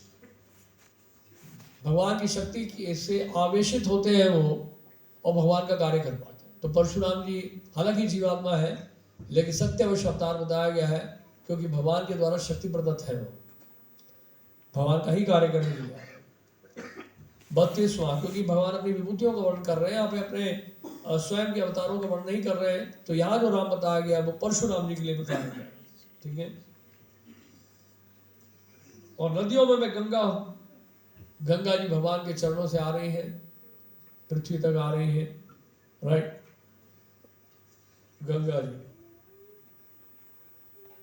अब है श्लोक संख्या 32। सर्गाणामादि अंतश्च मध्यम चैवहम अर्जुन अध्यात्म विद्या विज्ञानम वादः प्रवदतामहम्। मैं, हे अर्जुन, मैं समस्त सृष्टियों का आदि, अमध्य और अंत हूँ। मैं समस्त विद्याओं में अध्यात्म विद्या हूँ और तर्क शास्त्र में मैं निर्णायक सत्य हूँ। समस्त सृष्टियों का आदि, मध्य और अंत हूँ। कहने का मतलब यह है कि भगवान बता रहे मैं ही सभी कारणों का कारण हूँ। इस सृष्टि का प्रारंभ, सृष्टि का मध्य, सृष्टि का अंत, सृष्टि के स्रोत भगवान है, ठीक है। तो इस तरह से समझना है। आदि का मतलब ये भी है कि 24 तत्व जो प्रदान करते हैं ब्रह्मा जी को, ब्रह्मा जी सेकेंडरी क्रिएटर है और भगवान प्राइमरी क्रिएटर है। सेकेंडरी क्रिएटर का मतलब क्या होता है? जैसे कि टेलर जो है कपड़े लेकर कपड़े सिलता है, तो भगवान क्या कर रहे हैं, 24 तत्व जो है ब्रह्मा जी को दे रहे हैं और ब्रह्मा जी 24 तत्वों को लेकर सृष्टि कर रहे हैं। तो ब्रह्मा जी इस यूनिवर्स के चीफ इंजीनियर हैं, लेकिन चीफ इंजीनियर किसने अपॉइंट किया है? भगवान ने किया। ठीक है, तो इस तरह से समझना है इसको। मैं समस्त विद्याओं में अध्यात्म विद्या हूं तथा तर्क शास्त्रों में मैं निर्णायक सत्य हूं। तो तर्क शास्त्रों में विभिन्न प्रकार के तर्क होते रहते हैं। प्रमाण द्वारा तर्क की पुष्टि जिसमें विपक्ष का भी समर्थन हो जल्प कहलाता है। प्रतिद्वंदी को हराने का प्रयास मात्र वितंडा है, किंतु वास्तविक निर्णय वाद कहलाता है। ये निर्णयात्मक सत्य कृष्ण का स्वरूप है। कंक्लूजन, जब भी तर्क वितर्क होता है शास्त्रों लेकर, उसमें जो निष्कर्ष होता है वो निष्कर्ष बता रहे हैं कि मैं कंक्लूजन, यानी कि वेदांत जिसको कहते हैं, वेदों का अंत। भगवान ने गीता में बताया ना, वेदेश सर्वेरहम अहम एव वेद्यो वेदांत कृत वेद वेद एव चाह। वेदों के द्वारा मुझे जानना है, वेदों के द्वारा जानने योग्य मैं हूँ, वेदों का संकलन करता मैं हूँ, वेदांत मैं हूँ। भगवान कह रहे 15 अध्याय के 15 श्लोक। तो इसलिए भगवान ही उसके निष्कर्ष है। इनके द्वारा तर्क वितर्क कुछ भी हो, शास्त्र की बातें हों, उसके द्वारा भगवान को जानना होता है। तो इस तरह से इसको समझना है। In text 20, Krishna said he was the beginning, middle, and end of all beings. Srila Baldev Vidyabhushan said in the words he was referring to all sentient beings. Here our Krishna said he is also the beginning, middle, and end of all every non-sentient creation. Nyaya logic teaches us various ways to reach a conclusion. Vitanda, Vad, and Jalpa. Krishna says, I am Vad, the natural conclusion. Vad is a debate carried out but fairly according to standard rules without trying to force the establishment of a particular conclusion. Vitanda is quibbling or merely destructive argument in which one tries to defeat the opponent by any means possible but does not nothing substantial to positively prove one's own thesis. तो वितंडा का मतलब क्या है? एक प्रकार का ये तर्क वितर्क है वितंडा, और बेसिकली उसमें तर्क प्रस्तुत करते रहते हैं डिफीट करने के लिए, लेकिन देखा जाए तो कोई खास निष्कर्ष में नहीं पहुंच पाते हैं। तो वाद का मतलब यही होता है कि उसमें एक पर्टिकुलर कंक्लूजन तक पहुंच पाते हैं। और उसके बाद जल्पा, जल्पा का मतलब है using very deceptive means to fool the opposition, यानी ऐसी ऐसी बातें बताते हैं, ऐसे शब्दों का उपयोग करते हैं जिसके द्वारा, यानी कि वो जो तर्क होते हैं वो इतने सभ्य नहीं होते हैं, और इस तरह से अब शब्द बोल के भी अपने तर्क को स्थापित करने का प्रयास करते हैं। वितंडा जल्प are forms of argument in which meaning not necessarily determining the truth is a main consideration. तो सत्य की स्थापना करने का नहीं उद्देश्य होता है, बल्कि उद्देश्य होता है कि बस अपनी बात को ही आगे रखना। तो वो भगवान कहते हैं मैं नहीं। वाद मतलब क्या है? बेसिकली क्या है? भगवान बता रहे हैं वाद इसलिए हूं क्योंकि इसमें स्वाभाविक निष्कर्ष निकलता है। कोई भी दार्शनिक चर्चा होती है, जो कंक्लूजन होता है डिस्कशन का, भगवान कह रहे हैं कंक्लूजन में 33rd वर्स, अक्षराणाम अहंकारः ओंकारः अस्मि द्वन्द्वः साहसिकस्य च आम एवक्ष काल धातो कालो धाता हम विश्वतो मुखा। अक्षरों में मैं आकार हूँ और समासों में मैं द्वंद्व समास हूँ, मैं शास्त्रीय काल में भी और सृष्टाओं में ब्रह्मा हूँ। तो one of the letters I am the alphabet A letter सबसे इंपॉर्टेंट है कि नहीं अल्फाबेट्स में? तो सबसे पहला, और कंपाउंड वर्ड्स में समास में डुअल कंपाउंड यानी कि द्वंद्व, और डिस्ट्रॉयर में भगवान बोलते हैं मैं काल हूं, और क्रिएटर्स में कौन हूं? ब्रह्मा हूं। टेक्स्ट 34 मृत्यु सर्वहरश्चाहम उद्भव च भविष्यताम कीर्ति श्री वाकश्च नारीणाम स्मृतिमेध धीति क्षमा। मैं सर्वभक्षी मृत्यु हूं।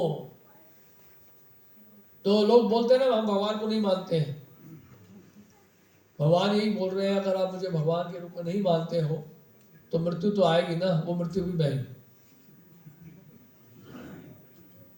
है कि नहीं?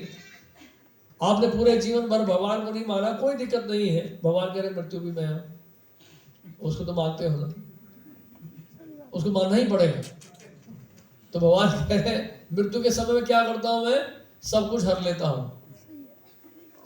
जो जो तुमने माना था इस संसार में वो सब हर लेता हूं मैं, और जिसको नहीं माना था वो मैं तुम्हें मृत्यु के रूप में तुम्हारे सामने प्रकट हो रहा हूं।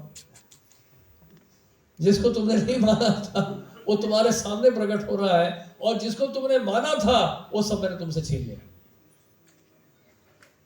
ये है भगवान का ऐश्वर्य। मृत्यु सर्वहरस्यहम्, मैं सर्वभक्षी मृत्यु, मृत्यु के समय मैं सब कुछ हर लेता हूं, और मैं ही आगे होने वालों को उत्पन्न करने वाला हूं। स्त्रियों में मैं कीर्ति, श्री, वाक, स्मृति, मेधा, धृति तथा क्षमा हूं। तो इस तरह से भगवान अपनी विभूतियों का वर्णन कर रहे हैं यहाँ पर।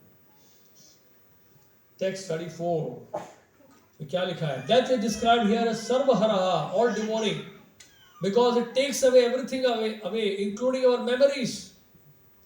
तो मृत्यु में सब कुछ हर लिया जाता है, और सबसे बड़ा क्या हरण होता है हमारा?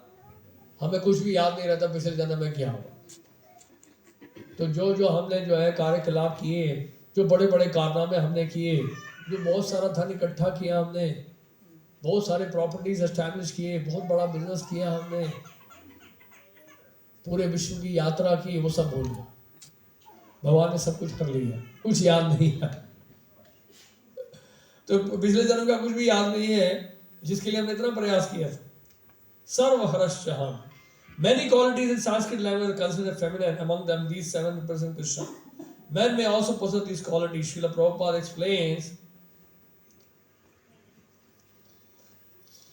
in his purport, these 7 opulence listed, fame, fortune, fine speech, memory, intelligence, steadfastness and patience are considered feminine. तो ये qualities basically, ये बात सही है कि यहाँ पर बताया गया स्त्रियों में, लेकिन ये feminine qualities भी हैं, और ये feminine quality, ये जो qualities हैं पुरुषों में भी पाई जा सकती हैं। Right? Fame, fortune, fine speech, memory, intelligence, steadfastness and patience. If a person possesses all of them or some of them, he becomes glorious. तो ये जो 7 ऐश्वर्य में अगर कोई एक ऐश्वर्य आपको प्राप्त होता है, कीर्ति होती है, या श्री है, सुंदरता है, वाक है, स्मृति है, याददाश्त है, मेधा, इंटेलिजेंस है, धृति है, डिटर्मिनेशन है, क्षमा है, दया की भावना है, अगर ये क्वालिटीज आप में है तो यू बिकम ग्लोरियस। राइट? ये सब भगवान की विभूति है। तो यानी कहने का मतलब क्या है? इसका मतलब ये है, क्या मतलब है इसका? इसका मतलब अगर ये सब क्वालिटीज हमें मिल रही है, हमारे पास अगर है, तो हमें ये समझना चाहिए, अगर कीर्ति है मुझ में, श्री है, वाक है, स्मृति है, मेधा है, धृति है, क्षमा है, अगर ये क्वालिटीज मुझ में है, तो मुझे ये हमेशा ध्यान रखना है, ये सारी क्वालिटीज मुझे भगवान के द्वारा दी गई है। ये मेरी क्वालिटीज नहीं है, ये भगवान की क्वालिटीज हैं, जो भगवान ने कृपा करके मुझे दिया है। तो जो देने वाला है, मृत्यु सर्वहरस्यहम्, मृत्यु के समय सब मुझसे ले भी सकता है, वो ले लेते हैं। मृत्यु के समय कुछ नहीं रहता है सब मृत्यु के समय। मृत्यु के समय कीर्ति, श्री, वाक, स्मृति, मेधा, धृति, क्षमा सब छीन लिया जाता। तो देने वाले भी भगवान है और लेने वाले भी वो है। तो उनको याद रखेंगे तो आपकी कीर्ति बनी रहेगी, आपको भगवान कभी नहीं भूलेगा। भले लोग कभी भूल जाए आपको, लेकिन भगवान आपको कभी भूलेंगे नहीं, अगर आप भगवान को धन्यवाद देते हैं, ये जानते हुए, मानते हुए, ये जो भी मेरे पास है वो सब कुछ भगवान का दिया हुआ है। तो श्रेय हमेशा भगवान को देना, ये ध्यान रखना। तो टेक्स्ट 35 चलते हैं। बृहस्सामा तथा सामनाम गायत्री छंदसामहम भासानाम मार्गशीर्षोहम अमृतानाम कुसुमाकरः। मैं सामवेद के गीतों में बृहत साम हूं और छंदों में गायत्री हूं। समस्त महीनों में मार्गशीर्ष, भासानाम मार्गशीर्षोहम, समस्त ऋतुओं में फूल खिलाने वाली वसंत ऋतु हो। अभी वसंत पंचमी गई ने, वसंत पंचमी मतलब वसंत ऋतु शुरू नहीं हुआ अभी, लेकिन वसंत ऋतु जो आने वाला है आगे चलकर, उसका स्वागत किया जा रहा है अभी से बसंत पंचमी के रूप में। तो ये बसंत ऋतु ऋतुओं में जो है सबसे श्रेष्ठ माना जाता है बसंत ऋतु। तो इस तरह से यहाँ बताया जा रहा है। Okay, text 36। धूतं चलितास्मि चलितामस्मि तेजस्तेजस्विनाहम् जोस्मि व्यवसाय अस्मि सत्वम सत्वताम्। मैं छलियों में जुआ हूं और तेजस्वियों में तेज हूं। मैं विजय हूं, साहस और बलवानों का बल हूं। इसका मतलब क्या है? छलियों में मैं जुआ हूं, इसका मतलब क्या है? यानी कि हम भगवान को धोखा देने की कोशिश ना करें। कहने का मतलब कहने का मतलब यह है कि भगवान को धोखा देने की कोशिश मत करें। अगर भगवान हमें धोखा देना चाहेंगे तो सोच के देखें क्या हो सकता है। तो among the cheaters Krishna the greatest cheater. और भगवान को अगर छलना होगा तो ऐसे छलेंगे, सबको छीन लेंगे। छलयसि यद विक्रमणे बलिमद बुध वामल। क्या है? पद नख नीर जनित जन पावन केशव धृता वामन शरीरा जय जगदीश। भगवान वामन देव के अवतार में ही दिखाया गया। भगवान ने छला था। किसको छला? बलि महाराज। बलि महाराज के बाद भगवान वामन देव आए और उन्हें कहा कि यज्ञशाला में प्रकट हो गए देवताओं को रिप्रेजेंट करते हुए। बलि महाराज ने तीनों लोगों के ऊपर आधिपत्य जमाया हुआ था और बलि महाराज के ऊपर कृपा करना चाहते हैं। भगवान वामन देव एक वामन के रूप में, डॉफ बोना होता है ना, बोना सर्कस में देखा, वो रूप धारण किया था भगवान। तो उस रूप में प्रकट हुए थे यज्ञशाला में और बहुत देखने में बहुत सुंदर लग रहे थे। तो यज्ञशाला में वो ब्राह्मण होने के नाते उन्होंने बड़ा अच्छे से स्वागत किया बलि महाराज ने। शुक्राचार्य जो है, हालांकि असुरों के गुरु हैं, उनको भी भगवान ने विभूति बताया है इसमें। शुक्राचार्य को हालांकि असुरों के गुरु हैं, वो भी विभूति है भगवान की। So he is very powerful. Shukracharya देख के पहचान गए कि भगवान विष्णु है, ये साधारण बालक नहीं है। तो बलि महाराज बहुत बड़े दानी है। बलि महाराज ने कहा, ब्राह्मण है, क्या सेवा मैं आपको कर सकता हूं? आप कुछ भी मांगे मैं देने के लिए तैयार हूं, अब मैं राज्य भी दे दूंगा मैं। तो उसी समय शुक्राचार्य ने कहा कि मत देना कुछ। बलि महाराज ने वचन दे दिया दूंगा करके। शुक्राचार्य मना कर रहे हैं नहीं देना करके कुछ। ये विष्णु है, ये सब कुछ ले लेगा तुम्हारा, ये कुछ नहीं बचेगा तुम्हारा। बोलते हैं मैं तो यही जानता हूं ये ब्राह्मण के रूप में आए हैं, ब्राह्मण को मैंने वचन दिया है और मैं अपने वचन से नहीं हटूंगा। मैंने वचन दे दिया, मैं दूंगा। अब बताइए क्या मांगी आप मुझसे? तो वामन देव भगवान ने मांगा, मुझे आप सिर्फ 3 पग जमीन दे दीजिए बस। अब वामन मतलब बहुत छोटा शरीर है, 3 पग कितना होगा? छोटा सा पाँव है, 3 स्टेप्स।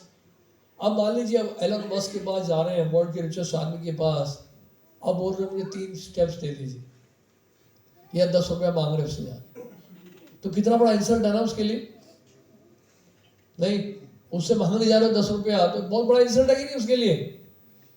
अरे क्या मांग रहे हैं आप, शर्मिंदा कर रहे हैं मुझे।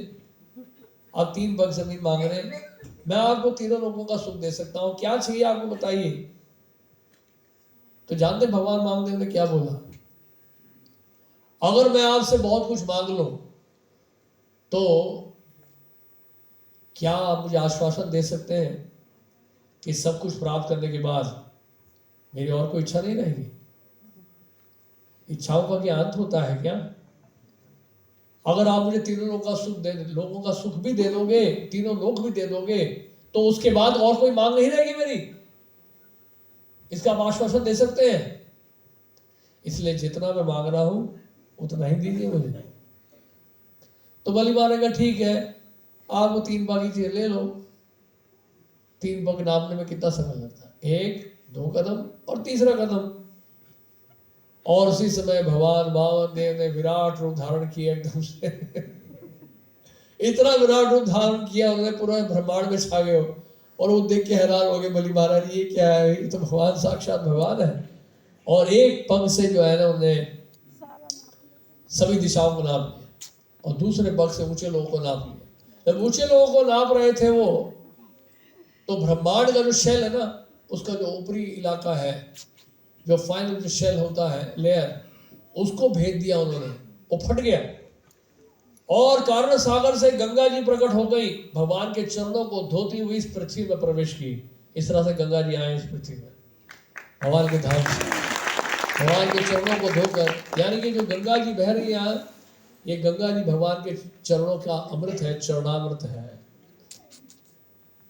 इसलिए गंगा जी इतनी पवित्र, इतनी शुद्ध है, भगवान के चरणों को धोती हुई आ रही है, यहाँ पर पृथ्वी में आ रही है। तो और 2 पल से नाप लिया, सब कुछ नाप लिया उन्होंने कहा कि देखो ऐसा है, तुमने तो मुझे वचन दिया था 3 पग जमीन दोगे, अब तो तुमने जो है धोखा दिया है, तीसरा पग कहाँ रखूं मैं? तो बलि महाराज को तो बांध ही दिया था। तो बलि महाराज सोचे पड़ गए क्या करूं मैं अब। तो बलि महाराज को लगा कि मैंने सब कुछ दे दिया मैंने, लेकिन अपने आप को नहीं दिया, अपने अहंकार को नहीं दिया। मैंने ये सोच के दिया कि मेरा है और मैं दे रहा हूं। वास्तव में ये तो भगवान आपने ही प्रमाणित कर दिया है कि सब कुछ आपका ही है, आपका ही ये सब कुछ आपने प्रूव कर दिया है। मैं आपको क्या दूंगा? अब मैं बचा खुद हूं, तो अपना अहंकार भी मैं आपको देना चाहता हूं। अपना सर सामने रख लिया हो बलि महाराज ने, और भगवान ने अपना अंतिम चरण जो है बलि महाराज के सर पर रखा। तो कहने का मतलब ये है, तो भगवान को छल नहीं सकते हम लोग, भगवान को धोखा नहीं दे सकते हैं। तो इसलिए यहाँ छलियों में जब भगवान कह रहे हैं कि मैं जुआ हूं, तो इसका मतलब क्या है कि सावधान रहना चाहिए। So don't try to cheat Krishna. मैं छलियों में जुआ हूं और तेजस्वियों में तेज हूं, मैं विजय हूं, साहस हूं और बलवानों का बलवानों का बल। यानी कि क्या है, जिन्होंने 7 साल की उम्र में गिरिराज जी को धारण किया, बलवानों का बल है कि नहीं? 7 साल की उम्र में बाएं हाथ से छोटे उंगल में भगवान कृष्ण गिरिराज जी को धारण कर लिया। कई बार लोग बोलते हैं हम भगवान है, हमको बोलते हैं विजिटिंग कार्ड दे दो, उनके हाथ में उठा के दिखाएंगे पुलिस, एक विजिटिंग कार्ड दे दो उनको, एक उंगली से हाथ उठा के दिखाओ, या गरम गरम खिचड़ी खिलाओ, कितनी बार फू फू करेंगे। भगवान कृष्ण तो वृंदावन में जब वन में आग लगी, उस दावानल का पान कर लिया भगवान ने, वो पूरे दावानल का पान कर लिया। और उस भगवान को, सो कॉल्ड भगवान को, अब गरम गरम खिचड़ी खिलाइए, फिर देखिए मजा आता है। तो इस तरह भगवान बलवानों का बल है। वृषिणाम वासुदेवस्मै पांडवानां धनंजया मुनीनाम अपि हम व्यासः कविनाम उष्णा कवि। मैं वृषि वंशों में वासुदेव, तो वृषि वंश में भगवान कृष्ण प्रकट हुए थे वासुदेव, और पांडवों में भगवान बता रहे हैं कि कौन है? अर्जुन। तो अर्जुन कृष्ण नहीं है, लेकिन अर्जुन भगवान की क्या है? विभूति है। मैं समस्त मुनियों में व्यासदेव भगवान के वांगमय अवतार है। व्यासदेव भी एक जीव है, लेकिन उनको भी शक्ति दी है भगवान ने वैदिक शास्त्रों की रचना करने के लिए, उनको भी आवेश मिला हुआ है। Is called the literary incarnation, वांगमय अवतार। महान विचारकों में उष्णा हो। उष्णा कौन जानते हैं? शुक्राचार्य। तो शुक्राचार्य भगवान बोल रहे मैं कौन हूं? कवियों में शुक्राचार्य हूं। महाकवि मतलब यहाँ विचारक हो। असुरों के जो गुरु हैं शुक्राचार्य, वो भी भगवान की विभूति है, क्योंकि बहुत पावरफुल है इस कारण से। तो विभूति कहीं भी हो सकते हैं, असुरों में भी हो सकते हैं, देवताओं में भी हो सकते हैं, वो सब भगवान को ही रिप्रेजेंट कर रहे हैं। देवताओं में कोई विभूति है या असुरों में कोई विभूति है, ये जानना होगा हमें कि दोनों ही भगवान की ही विभूति है, भगवान की शक्ति है। तो ये था श्लोक संख्या 37। श्लोक संख्या 38।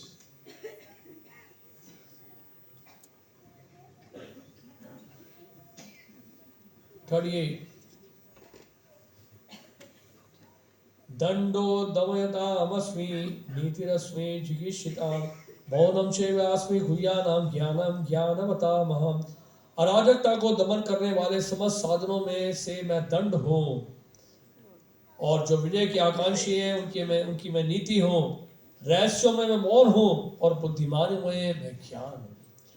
वैसे तो दमन के अनेक साधन है, किंतु इनमें सबसे महत्वपूर्ण है दुष्टों का नाश। जब दुष्टों का दंडित किया जाता है तो दंड देने वाला कृष्ण स्वरूप होता है। किसी भी क्षेत्र में विजय की आकांक्षा करने वाले में नीति का ही विजय होती है। सुनने, सोचने तथा ध्यान करने की गोपनीय क्रियाओं में मौन धारण ही सबसे महत्वपूर्ण है, क्योंकि मौन रहने से जल्दी उन्नति मिलती है।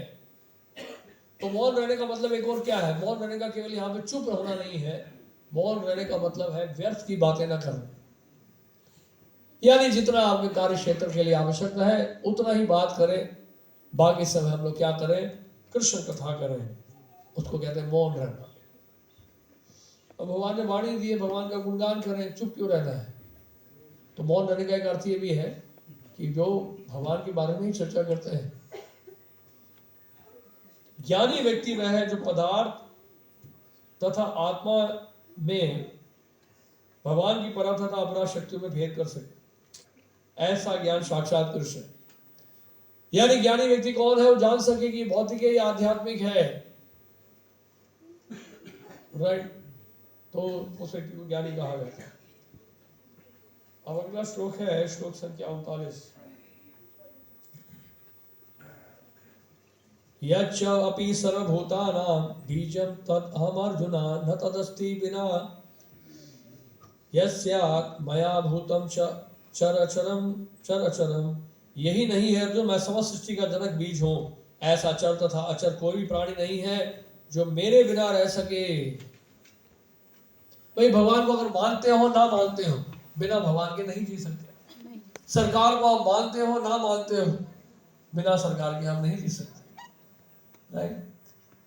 तो माने ना माने से कोई फर्क नहीं पड़ता है। अगर आप नहीं मानते कि मैं नहीं मानता भगवान, लेकिन पानी तो पीना पड़ेगा। पानी कौन दे रहा? भगवान दे रहे। मैं नहीं मानता हूं कि वायु है या वायु भगवान ने दिया है, लेकिन वायु तो आप ले रहे हैं, तो भगवान ने वायु दिया है, राइट? तो नहीं मानने पर भी आपको सब कुछ भगवान से ही लेना पड़ता है। नहीं मानने पर भी आपको भगवान की बिजली लेनी पड़ती है। ये जो कोयला है, जल है, ये सब आपका उपयोग करना ही पड़ता है, नहीं मानने पर भी। नहीं मानता मैं, लेकिन ऑक्सीजन तो लेना ही पड़ा। जब कोरोना आया तो ऑक्सीजन भी भगवान के द्वारा दिया गया है। तो नहीं मानने से नहीं चलेगा। आप नहीं भी माने तब भी सब कुछ भगवान से ले। इस तरह से समझना है। तो यहाँ पे क्या लिखा है? टेक्स्ट कौन सा श्लोक? अच्छा, टेक्स्ट 38 था नहीं, 39 था। 39 नहीं, 38 था, 39 था, 39। Krishna here explains how we can see him in everywhere. Without Krishna, nothing can be, no one moving or non-moving can exist. Whenever we see anything, we can think the existence of this person, this tree, this building, this universe rests on Krishna. Nothing exists without him. तो पूरी सृष्टि जो है, ब्रह्मांड में जो भी कुछ दिख रहा है आपको, भगवान से वास्तव में भगवान का ही ऐश्वर्य है। जैसा आपका अपना ही शरीर है, तो मानते हैं ना आप, आपका शरीर आपका है। इस तरह से पूरा जो विराट जगत है, पूरी जो सृष्टि है, वो भगवान का है। इसलिए जो कृष्ण भावना भावित व्यक्ति है, वो भगवान की उपस्थिति को हर जगह देख पाता है। He can see Krishna's presence everywhere. कैसे? भगवान की विभूतियों का ज्ञान रखते हुए, भगवान के ऐश्वर्यों को जानकर वो हमेशा प्रत्येक क्षण कृष्ण भावना भावित रहता है। तो भगवान प्रशिक्षित कर रहे हैं भगवद गीता के माध्यम से, कैसे प्रत्येक क्षण हम कृष्ण भावना भावित रह सकते हैं भौतिक जगत में रहते हुए भी। कहने का मतलब ये, कोई बोलेगा मैं जॉब कर रहा हूँ, प्रभु बिजनेस कर रहा हूँ, कह रहे श्री कृष्ण, वहां तो टेम्पल नहीं है, वहां कीर्तन नहीं हो रहा है। सो भगवान हमें ट्रेन कर रहे हैं कैसे भौतिक जगत में भी रहकर, जब उन विभूतियों का दर्शन तो कहीं भी कर सकते हैं आप। और जब ऑफिस जाते हैं तो देखते हैं ना सनराइज, सूर्य का प्रकाश देखते हैं, तो यू कैन रिमेम्बर कृष्णा। ये तो भगवान की आंख है, विभूति है, भगवान की विभूति है ये। So then you can immediately remember Krishna. So there are various way to remember Krishna. Prabhupada से मॉर्निंग वॉक में पूछा था कि प्रभुपाद हम कैसे याद कर सकते हैं भगवान को, कैसे समझे कि भगवान है, हम देख ही नहीं पा रहे हैं। प्रभुपाद ने कहा देख नहीं रहे तो उस ऊपर, उस समय क्या काले काले बादल थे, जब वॉक के लिए जा रहे थे प्रभुपाद ने, can see this fresh monsoon clouds, you know how much water is there inside, there's a tons and tons of water, rain water, जो रेन क्लाउड्स होते हैं ना, उसमें कई बार लाखों लाखों टन पानी होता है, लेकिन जब तक भगवान की आज्ञा ना हो एक भी बूंद नीचे नहीं गिरता है। गिरता है क्यों? तो ये भगवान आपको दिख नहीं रहे क्या? ये पानी, इतना पानी हवा में कौन उड़ा सकता बताइए? लाखों लाखों टन पानी कोई उड़ा सकता है हवा में? भगवान उड़ा रहे हैं, और उतना ही आपको दे रहे हैं जितना आपको आवश्यक है, राइट? और जब प्रकृति का जब प्रकोप होता है तो बहुत ज्यादा भी दे सकते हैं आप, उसको ही क्लाउड बर्स्ट कहते हैं। आप समझ रहे हैं? तो कहने का मतलब है क्या सुपर कंट्रोल है। देखिए आप तो भगवान दिख नहीं रहे हैं आपको, इन आंखों से देखिए ना, भगवान की विभूति को देखिए, बादलों को देखिए, ग्रस्त हुए बादल को देखिए, लाखों लाखों टन है पानी उसमें, लेकिन एक बूंद भी यहाँ नीचे नहीं गिर रहा है। कई बार ऐसा भी होता है, हमने देखा है कि मोती बाग में आप जाइए, रिंग रोड में बारिश हो रही है, उसके और आप 3 किलोमीटर आगे जाइए, वहां बारिश नहीं हो रही।